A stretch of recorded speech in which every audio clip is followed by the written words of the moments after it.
Salut tout le monde, on va en parler sur l'actu Mercato estival 2025. Donc, direction Galatasaray. Galatasaray a fait une offre officielle à Manchester City pour Manuel Akanji. Les négociations ont officiellement débuté entre les deux clubs. Le représentant du joueur se rendra à Istanbul cette semaine pour rencontrer Galatasaray selon Yagiz Sabunçoğlu. Alors, Manuel Akanji, je dirais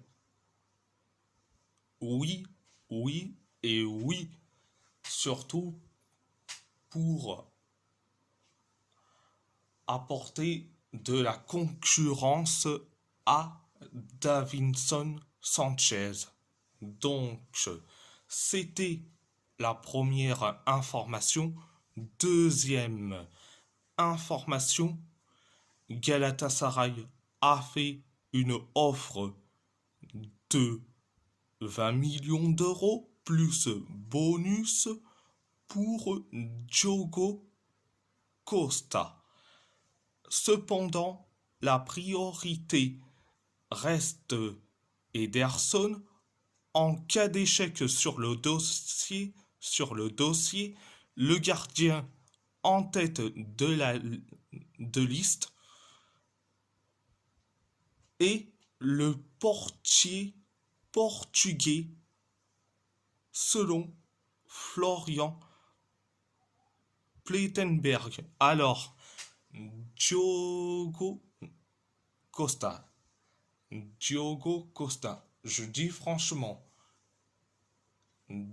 Diogo Costa à Galatasaray, je dirais oui tout de suite. C'est un gardien très fiable.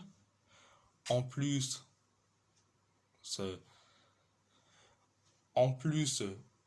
il veut carrément quitter le FC Porto. Et sauf que j'ai vu que le FC Porto a refusé l'offre de 20 millions d'euros parce que la clause libératoire est de 60 millions d'euros. Donc voilà. Mais je dis franchement, entre Ederson et Diogo Costa, je préfère Diogo Costa. Donc c'était la deuxième information. Direction. Le PSG, le Panathinaikos est sur le point de conclure un accord pour un prêt de Renato Sanchez, dirigé par Rui Victoria, l'entraîneur qui l'a lancé en professionnel. Le Panathinaikos et Paris finalisent les détails de l'accord selon Abola. Je dis franchement, alléluia, un club grec qui s'intéresse à Renato Sanchez, mais c'est tant mieux. Virez-moi ce flop monumental et en plus, Rui Victoria connaît ultra bien Renato Sanchez. Donc, direction l'AS Roma, l'AS Roma, Marache Kumbula a signé à Mallorca en prêt. Donc, voilà, il a signé à Mallorca. Donc, voilà. J'espère qu'il sera titulaire et qu'il aura du temps de jeu à Mallorca. Donc, c'était la première information. Deuxième information, en route pour Rome. Léon Bailey est attendu à Rome. Hier, pour passer la visite médicale, la Roma et Aston Villa ont un accord pour un transfert payant de 2 millions d'euros et une option d'achat fixée à 23 millions d'euros selon Sky Sport. En gros, c'est un prêt.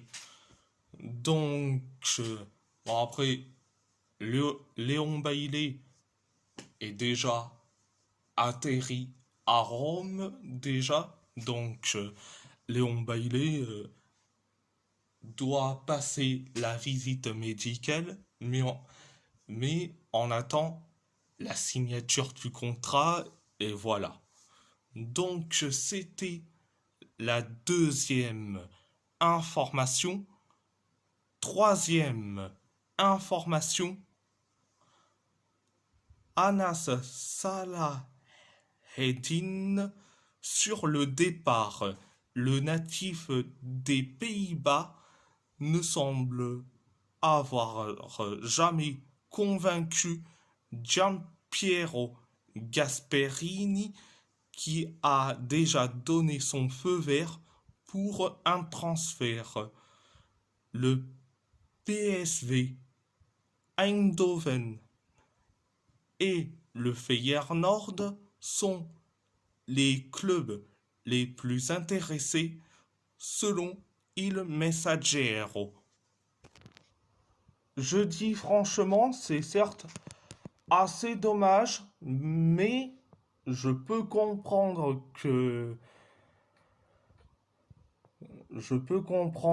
Gasperini et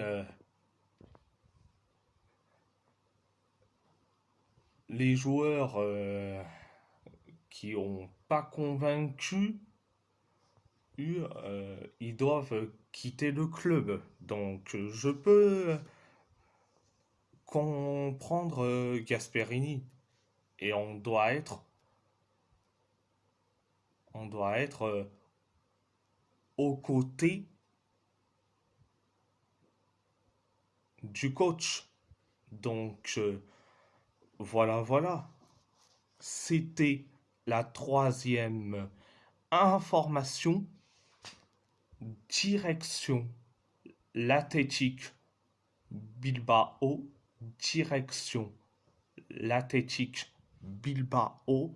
Laporte ne veut aller qu'à l'Athletic. L'accord est finalisé à 80% sous réserve d'un accord entre les clubs selon Fabrizio Romano et DAZN. Alors, on a bien compris que Laporte veut que l'Athletic, mais franchement, cette telenovela à ciel ouvert, on n'en peut plus. Bon sang, c'est quand que ça va s'arrêter? Donc, direction le FC Porto. Le FC Porto aurait fait hier une offre officielle pour Edson Alvarez milieu défensif de West Ham selon Yagiz Sabunçoğlu. Je dis franchement, Edson Alvarez, je dis oui tout de suite. C'est un milieu défensif. Il a 27 ans. Il a 27 ans. Et en plus, il a une expérience européenne, que ça soit avec l'Ajax Amsterdam et West Ham. Donc, je dis franchement, je dirais oui tout de suite. C'était la première information. Deuxième information, Beşiktaş serait intéressé par la signature de Denise Gull. Le FC Porto serait ouvert aux négociations pour le joueur turc qui est évalué aux alentours des 10 millions d'euros. Des clubs aux Pays-Bas et en France surveillent également la situation du joueur selon Ekrem Konour. Donc, Denise Gull, certes, c'est assez dommage, mais bon, en plus déjà, c'est assez dommage, mais bon, il a envie de quitter le FC Porto, donc je peux le comprendre, il n'y a pas de problème, excusez-moi. Donc, c'était la deuxième information. Direction Wolverhampton,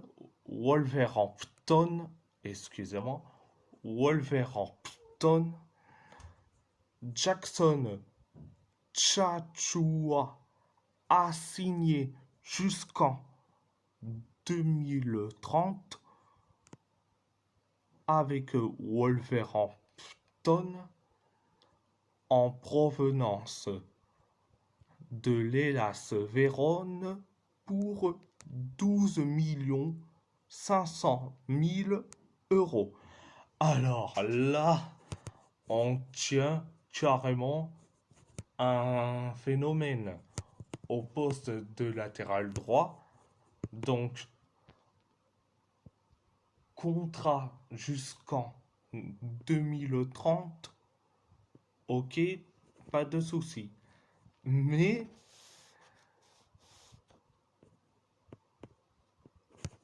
on doit faire partir qui? C'est ça la bonne question. Excusez-moi. En plus,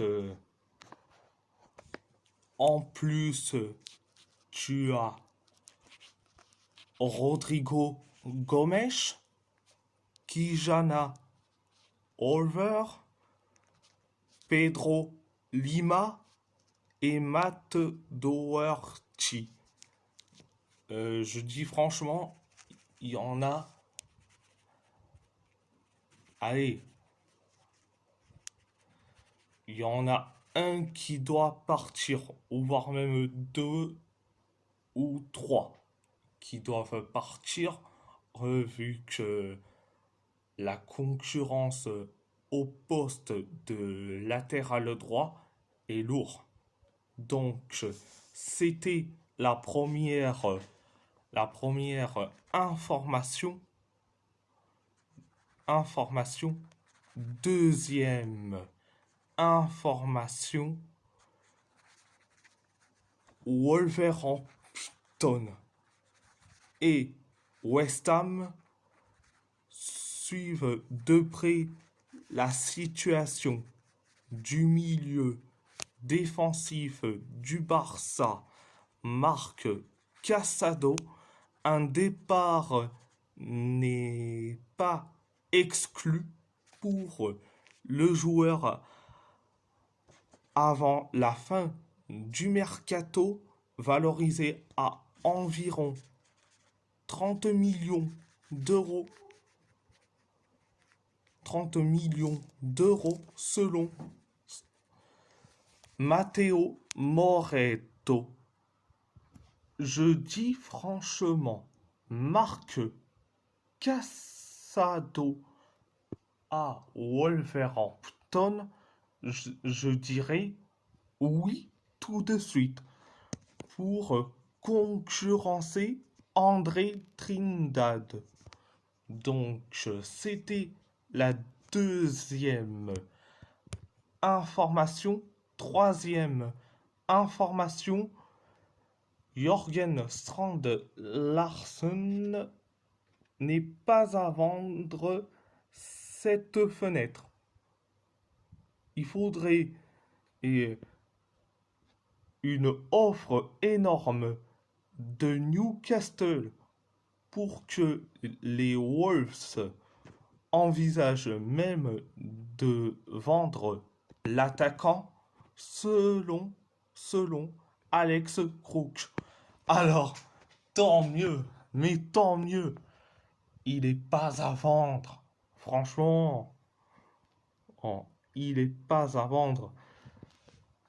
Et en plus, si vous voulez des joueurs Newcastle,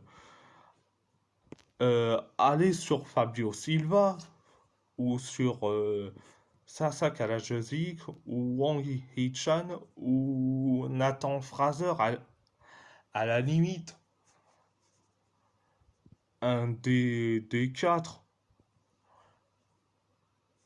Mais Strand Larsen n'est pas à vendre. Donc, allez voir ailleurs ou sinon, allez recruter un des quatre indésirables de chez nous. Donc, voilà.